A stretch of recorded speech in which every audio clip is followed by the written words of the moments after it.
quitter sa famille. Il y a des gens qui se séparent parce que, bon, vous avez laissé votre maman et votre femme s'affronter. Et ça crée tellement de problèmes qu'on ne sait plus rentrer en arrière. On a déjà dit ce qu'il ne fallait pas dire. Et ça pose des problèmes. Donc l'homme quittera. Quand vous lisez Ephésiens chapitre 5, verset 22, là on parle d'un vieux remède. On explique les mariages, on dit que la femme doit être soumise comme on l'est pour Christ ou devant Christ, comme l'Église se soumet à Christ, la femme aussi doit être soumise. Et on parle de l'homme, on dit que l'homme doit aimer sa femme comme Christ a aimé l'Église, jusqu'à se donner, à se livrer, à se sacrifier pour l'Église. Jusqu'à purifier avec sa parole, il purifie l'Église. Et il doit aimer l'Église comme l'homme, le mari doit aimer sa femme comme il s'aime, comme il aime son propre corps. Vous pouvez lire ça dans Ephésiens 5, 22 à 28. Mais tout ce que je dirais ce soir, ça rentre dans le cadre de la soumission et de l'amour. En réalité, la soumission, c'est simplement... non, je voulais dire l'amour. L'amour et la soumission, c'est la même chose. La soumission, ce n'est que l'amour du subalterne. Si tu veux comprendre, parce que ça picote quand on parle de la soumission en Occident, les gens trouvent comme si c'est quoi ça, la soumission? Oui, te soumettre à ton mari, totalement. Mais ce n'est pas quelque chose d'extraordinaire comme on veut nous faire croire. Quand tu vas au travail, tu te soumets à ton DG, à ton PDG, à ton CO. Tu es soumis, n'est-ce pas? Tu es soumise. Quand le patron dit, voilà ce que nous allons faire, tu es soumise. Dans la maison aussi, il y a une hiérarchie. Pourquoi? Parce qu'on ne peut pas avoir deux têtes. Dans toute organisation, quand il y a deux têtes, ça va créer des problèmes. Quand il y a deux têtes, il y a trois têtes, c'est l'anarchie. Donc dans toute organisation, les mariages tels que Dieu l'a conçu, c'est une organisation qui doit avoir une seule tête. Alors la soumission, c'est l'amour aussi. C'est une autre forme d'amour. Mais c'est l'amour du subalterne, de celui qui est en bas. Quand tu aimes beaucoup ton chef, même au travail, quand tu aimes beaucoup ton chef, tu vas te soumettre à lui. La soumission n'est que l'amour. Et la soumission marche très bien, monsieur, quand toi aussi tu sais bien aimer. Quand le dosage de l'amour est bon, le dosage de la soumission aussi sera bon. Mais quelqu'un va te dire, non, moi je l'aime beaucoup, je lui donne des calmets. Elle est toujours impolie, elle est toujours insolente. Oui, ça c'est un autre problème.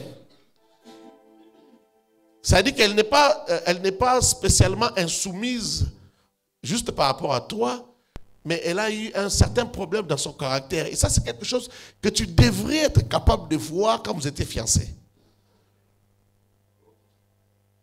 Le problème avec beaucoup de gens, c'est que pendant les fiançailles, on néglige des petits détails qu'on constate. Tout se voit dans les fiançailles, même si vous faites seulement 2 mois, 6 mois, c'est suffisant pour voir c'est quel genre de personne est cette personne. Mais le problème, c'est que toi, tu négliges tellement que tu es rempli d'amour. Tu deviens aveugle. Il y a des gens qui aiment seulement avec leur cœur. Ça fait des années que je dis aux gens, il ne faut pas seulement aimer avec le cœur, il faut aimer aussi avec la tête. Surtout vous qui aimez pour la première fois là.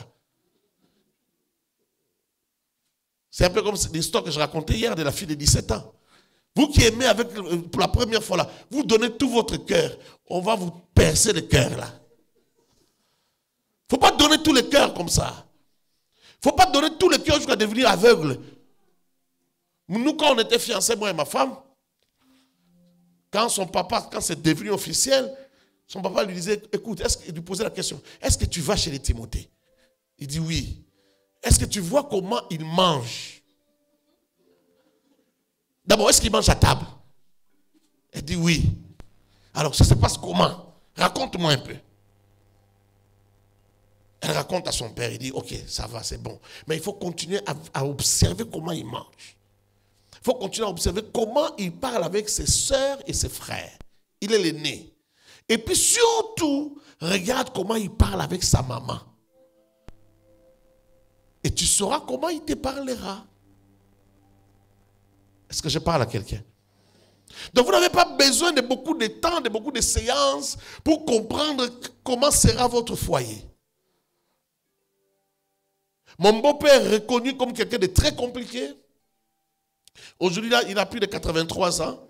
Ses frères, ses enfants, ses fils ne croyaient pas que ma femme est 8e. Donc, elle a des grands frères, des grandes sœurs.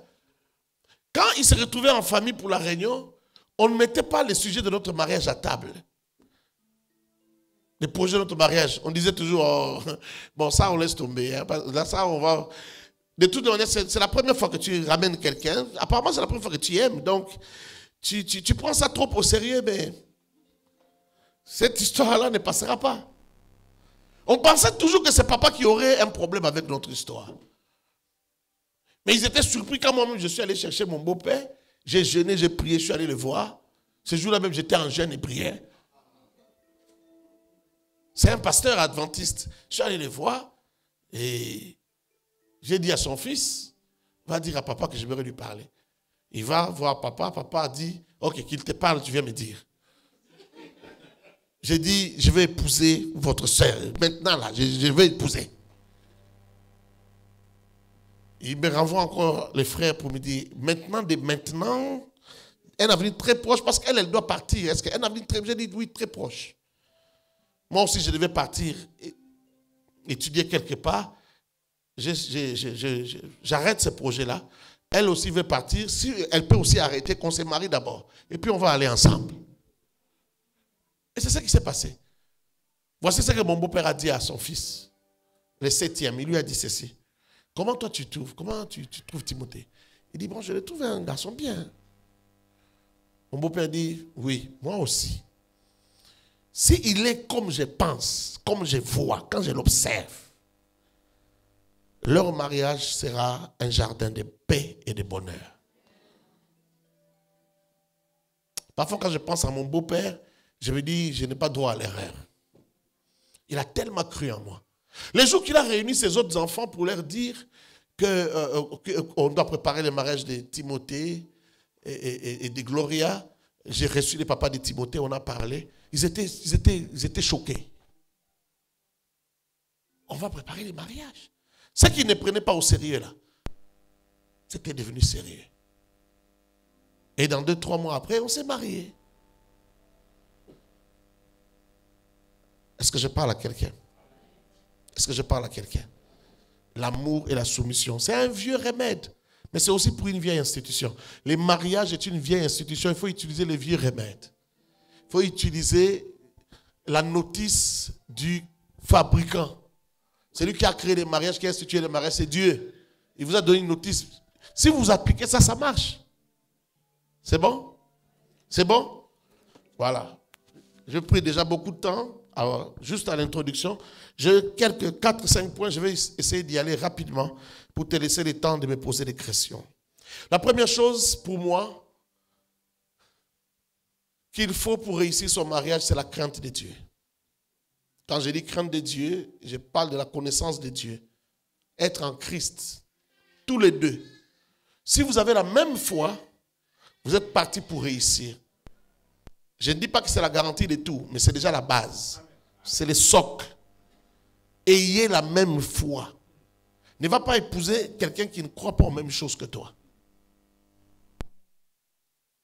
Quelqu'un qui croit au droit, à l'État, à ceci et à cela, plus que à la parole de Christ que vous avez reçue, ça va vous poser des problèmes.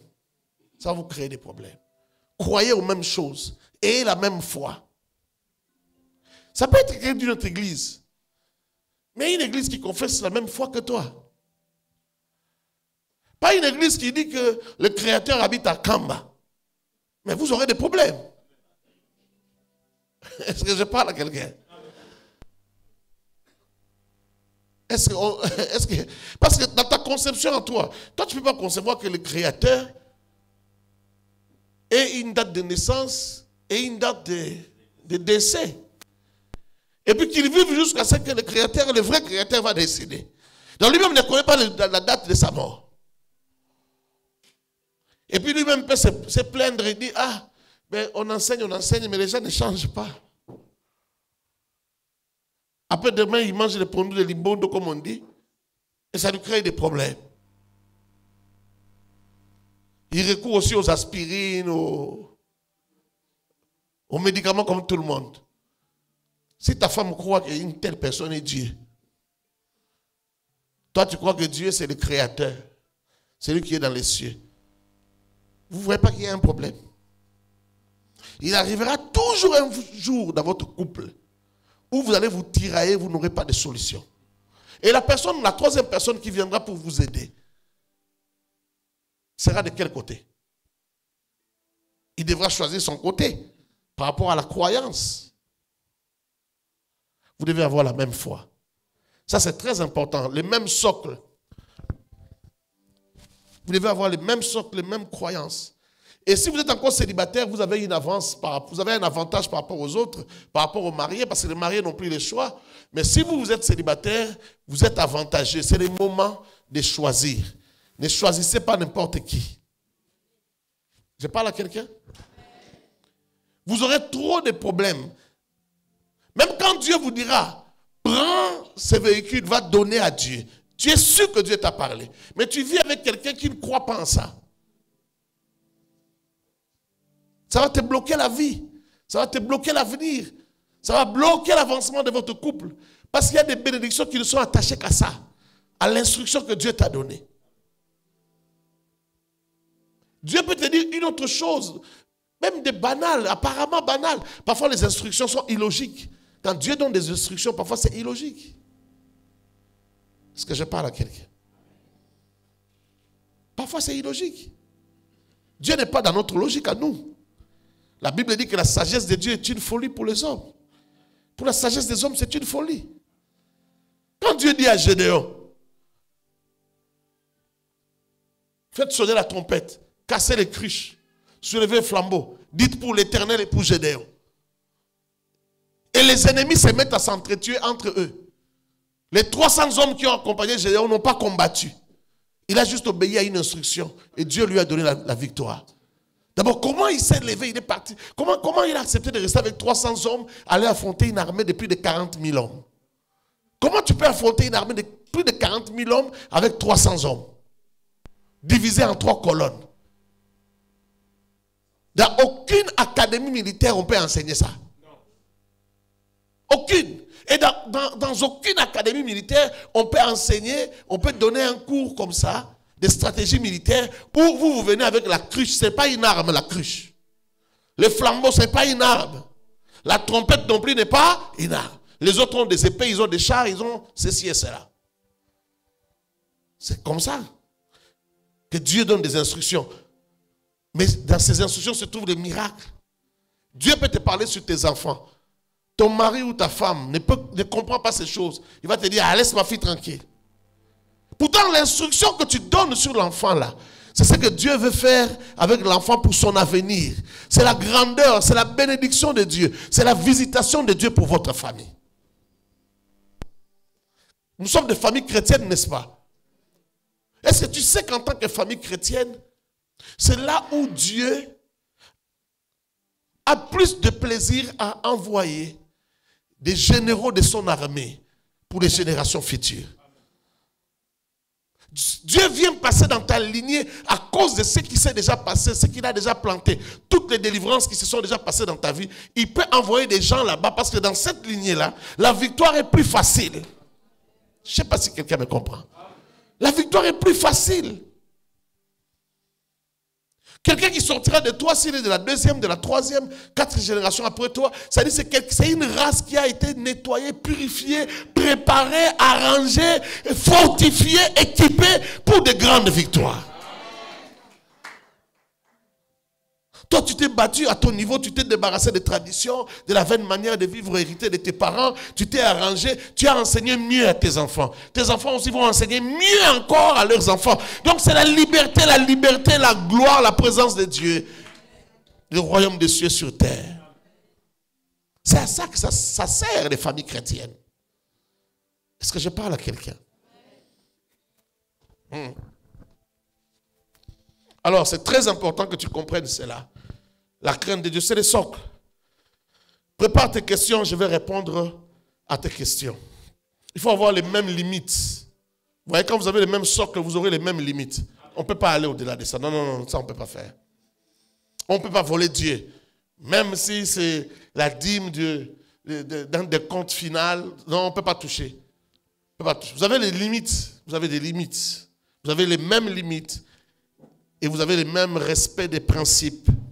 Deuxième chose, c'est l'humilité. C'est ici que les Romains s'empoignèrent. L'humilité.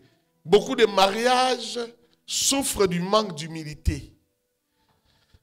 Quand je réfléchis, je regarde, beaucoup de gens se sont séparés simplement par manque d'humilité. L'orgueil. L'orgueil. Si on veut réussir son mariage, il faut se débarrasser de l'orgueil. Les gens ne se séparent pas forcément à cause de l'infidélité. Hein. J'ai rencontré beaucoup de problèmes, j'ai traité beaucoup de problèmes de foyer. Mais j'ai constaté que les gens qui se font des plus grands mal arrivent à se pardonner et à arranger. Mais parfois les gens n'arrivent pas juste à se débarrasser de leur orgueil. Non, comme tu m'avais dit ça, comme tu m'avais fait ça, comme c'est... Non, moi aussi, moi aussi, j'en ai marre, je veux pas écouter, non, c'est fini. C'est juste l'orgueil. Les gens se séparent à cause de l'orgueil. Est-ce que je parle à quelqu'un? Non, non, non, non, non, non. Il m'a giflé. Même mon père ne m'a jamais giflé. Personne ne m'a jamais giflé. Non, je ne peux pas laisser ça, je ne peux pas pardonner ça. Non, non, non, non.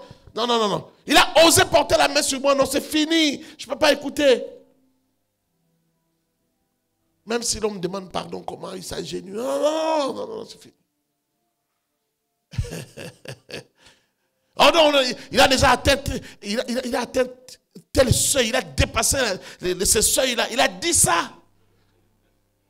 C'est fini. Mais souvent, c'est juste l'orgueil. Tu comprends de quoi je parle, non? Surtout vous les mariés, vous comprenez de quoi je parle. Regarde bien, vous allez voir que c'est juste l'orgueil. Quand vous faites une semaine sans vous parler, là, c'est quoi? C'est l'orgueil. Dans ton cœur, tu as envie qu'il commence. Lui aussi a envie que ce soit toi qui commence. Maintenant, vous faites des épreuves de résistance. Tu résistes. Pourtant, tu as besoin d'elle. Lui aussi a besoin de toi. L'orgueil. L'orgueil. Moi, avec ma femme, quand elle se fâche, depuis le début, hein, depuis le début, on a 21 ans de mariage, depuis le début. Quand elle se fâche, je la laisse un peu quelques temps quand je suis encore en colère là. Mais ma colère part vite, c'est ça le problème. Ça peut pas faire un jour. 24 heures, c'est impossible. Alors, après quelques 4 heures, je vais là-bas. Chérie, ça va? Elle est encore fâchée. Mais moi, c'est déjà parti. Maintenant, je me sens seul. J'ai besoin de quelqu'un. Faut que je parle avec quelqu'un. Est-ce que je parle à quelqu'un? Et puis j'ai dit, bon, écoute, je lui raconte, même si elle ne me suit pas, je lui raconte quand même une histoire. Je sais qu'elle écoute, les oreilles sont open, et elle écoute. Et comme je la connais bien, j'ai dit, bon, il faut que je trouve un moyen de faire entrer une blague dans ce que je raconte là. Quand je vais parler, à un certain moment, elle veut rire. Elle retient. Laisse-moi. Laisse-moi tranquille. Maintenant, comme elle est ouverte comme ça, je peux maintenant lui demander pardon. Ah, toi, tu es toujours dans ce que j'avais fait là. Pardonne-moi, chérie. Oublie ça. Ah non, non, non, toi, tu es toujours comme ça. Tu es toujours pardon, pardon, pardon, pardon. C'est facile pour toi, tu demandes pardon. Je te dis, mais si c'est facile, tu dois être contente, non? Imagine-toi si j'étais un mari qui ne sait pas demander pardon. Moi, je demande pardon. Il dit, non, c'est trop facile, tu ne souffres pas. J'ai dit, ah, toi, tu aimerais quand je demande pardon que je souffre pas. Non! Parce que j'ai rencontré des gens qui n'arrivent pas à demander pardon. Et ça encore, c'est l'orgueil, vous savez. Ils n'arrivent pas à demander pardon. Il fait une bêtise, il n'arrive pas à demander pardon à son mari. Quand tu dis demande pardon à son mari, pardonne-moi. Elle sent comme si on l'a humiliée, on l'a écrasée, on l'a écrabouillée. Elle a perdu sa dignité parce qu'elle demande pardon. Alors elle souffre, elle demande pardon avec beaucoup de souffrance. Toi, tu es encore célibataire, fais tout. C'est le moment d'apprendre à demander pardon. Il y a des pasteurs, des gens que je connais, des mariés qui sont mariés, des papas qui sont mariés, qui souffrent juste parce que sa femme ne demande jamais pardon. Alors là, ma femme, elle trouvait que non, toi c'est trop, toi c'est pardon, c'est trop facile pour toi. Moi je dis, c'est pas facile. C'est moi-même qui ai rendu ça facile. Quand je fais une faute, je reconnais facilement que j'ai fait une faute. C'est pas que c'est facile, c'est moi qui ai rendu ça facile. Rendez ça facile.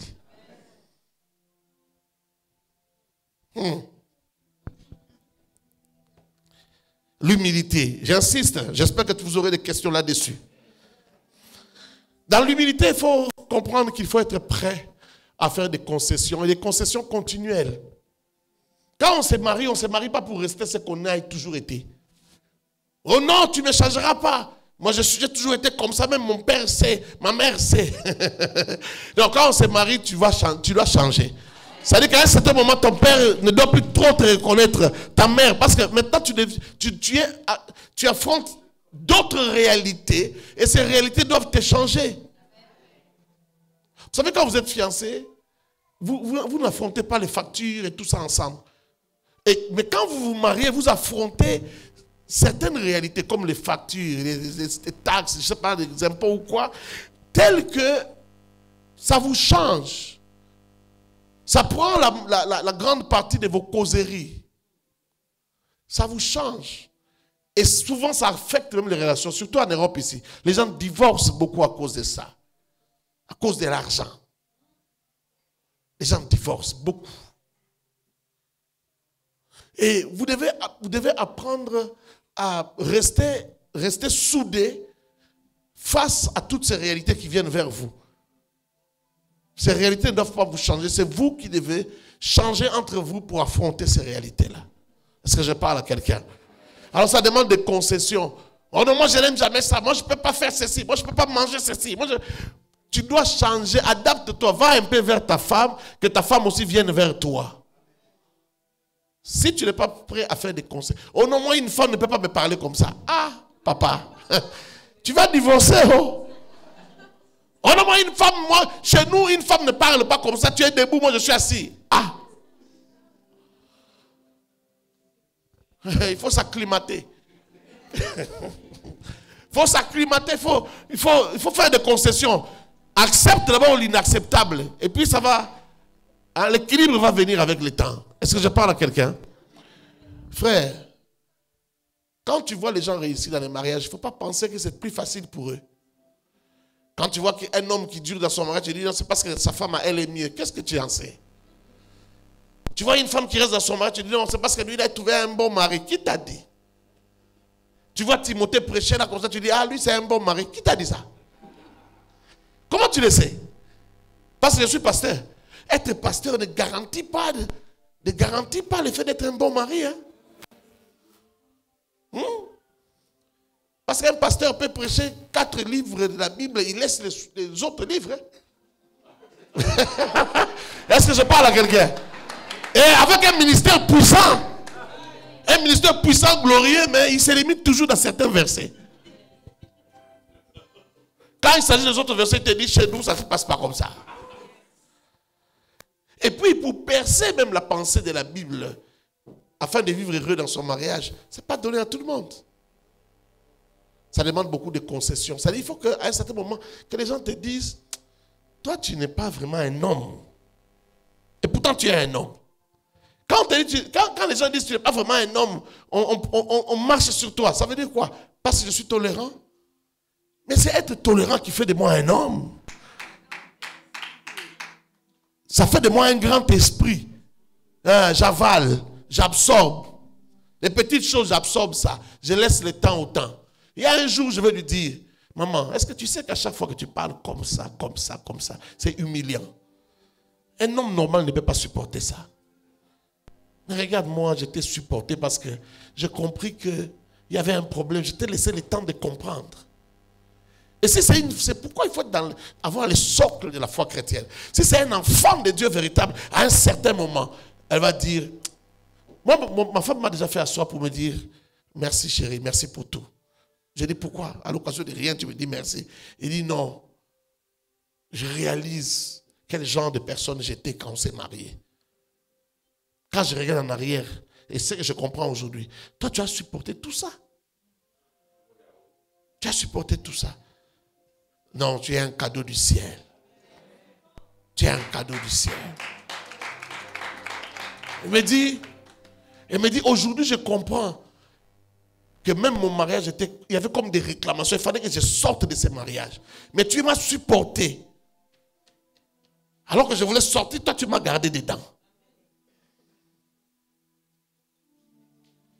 Ça fait chaud au cœur. Hein? Quand ta femme reconnaît comme ça. Parfois tu as même l'impression que tu n'es pas digne de ces éloges-là. Et c'est vrai en fait. En tant qu'humain, on n'est pas digne. Vous voyez? C'est être un grand esprit. Ce n'est pas être faible. Mais il faut savoir qu'il y aura des concessions, beaucoup de concessions à faire. Et ça demande beaucoup d'humilité. Sois humble. Je parle à quelqu'un? Alors, les deux autres points, je vais aller très vite. Aimer le conjoint et aimer le mariage. Beaucoup de gens aiment, ils aiment l'homme, ils aiment la femme, mais ils n'aiment pas le mariage. Quelqu'un qui aime, si tu veux réussir ton mariage, n'aime pas seulement la personne que tu veux épouser.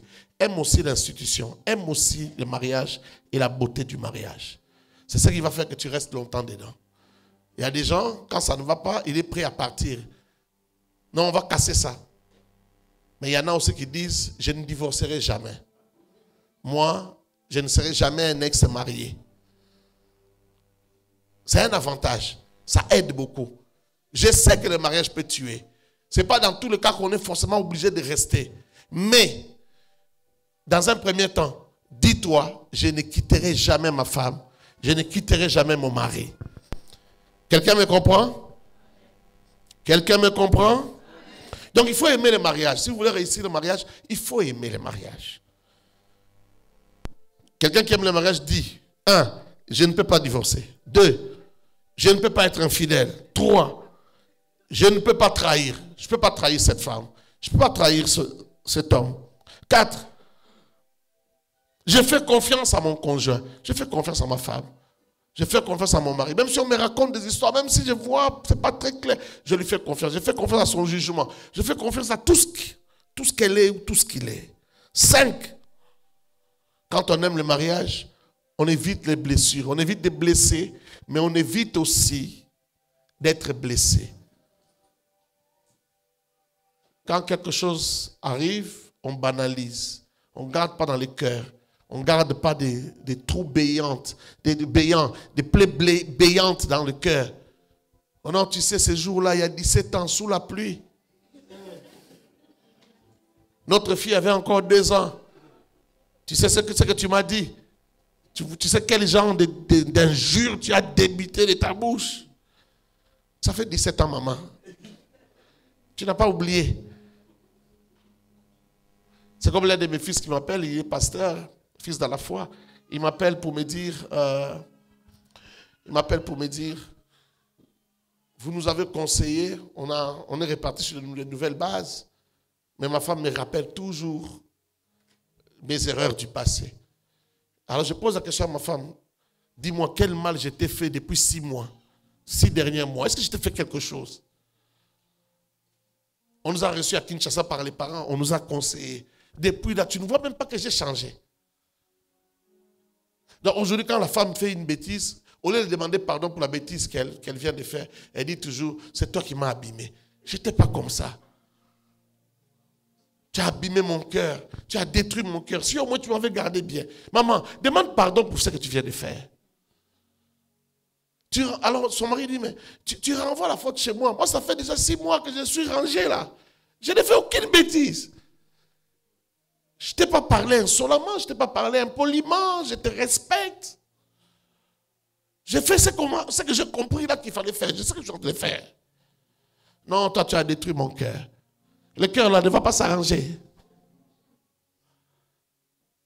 guérit ton cœur. 4. 4, c'est le dialogue. On ne peut pas réussir un mariage sans dialogue. Il y a beaucoup de gens qui ne dialoguent pas. Ils pensent qu'ils se parlent. Se parler, c'est dire bonjour le matin, écoute, telle chose, telle facture, est-ce qu'on a déjà payé, telle chose, on a déjà fait, l'école des enfants, ceci, cela. Ce n'est pas ça dialoguer. Dialoguer, vous devez parler de tout, de vos réalités, de ce qui vous dérange, de tout. Et en parler sans se chauffer. Sans se chauffer.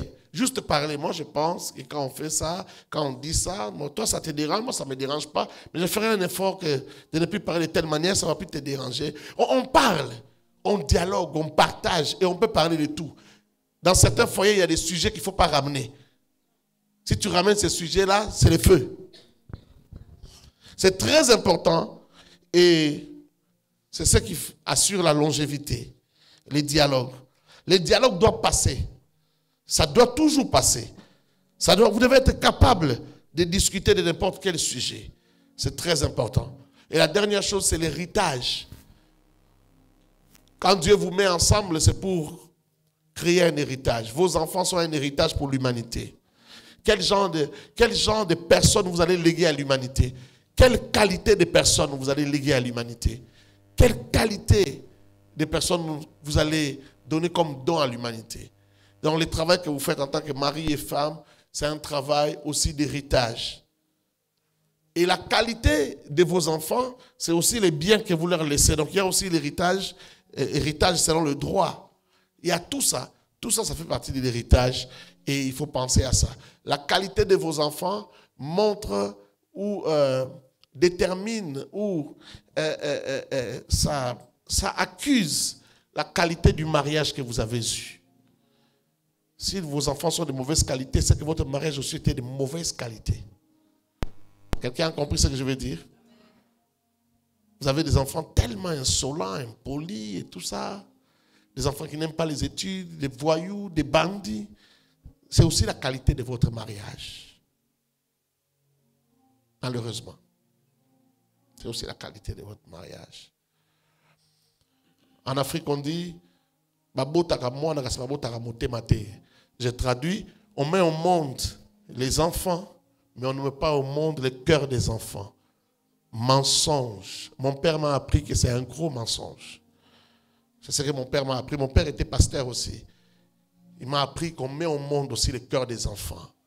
Et le cœur de l'enfant, on le met au monde de quelle manière? C'est par l'enseignement et l'instruction. Il faut commencer quand l'enfant est dans le ventre, il faut commencer à lui parler. La Bible dit, apprends à l'enfant la voie qu'il doit suivre pendant qu'il est tout petit. Et devenu vieux, il ne s'en détournera pas, ou jamais. Merci d'acclamer Jésus.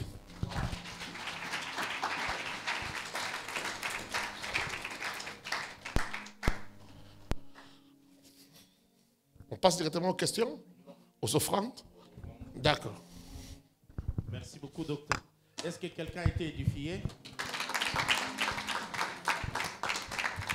Est-ce que quelqu'un a été édifié?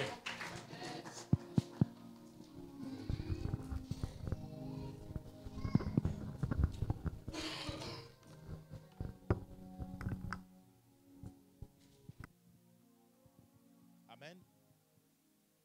Nous allons passer au service d'offrande parce que nous voulons donner un temps aux questions-réponses. Et pendant qu'on fait ça,